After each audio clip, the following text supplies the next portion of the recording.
I had a dream last night. I was standing at the counter, paying for a show or an event.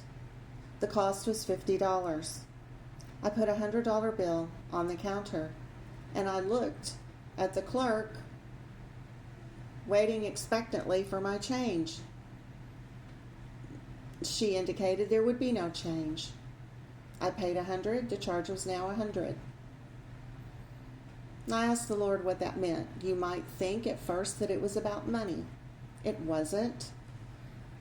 Consider a pitcher of water that's full, and you pour it out on the ground. Once that's done, it's gone. There is no putting it back in the pitcher.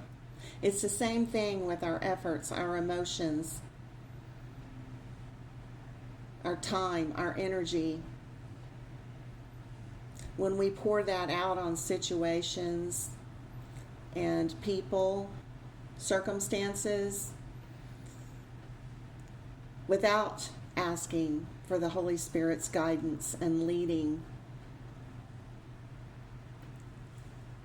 we want to be all things to all people and solve the world's problems. God said, no, that's my job, and that's why I sent my son. If you're like me and you've spent a lot of your life in emotional survival mode, those skills that we learned to try to keep people in our lives, it doesn't work with Jesus. We don't need it. If we want to keep our peace, if we want to live a balanced life, then we're going to let him do the heavy lifting. Take it to him.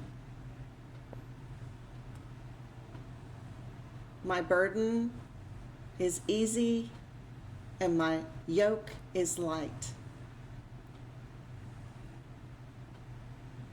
I'm walking this out right now, and it's difficult for me. And that's what it takes. It's learned. It's learning how to rely on Jesus, to have faith, to trust that when we give him something, we can keep our hands out of it. Because if we don't, we can be too empty when something else comes along and we do need to participate.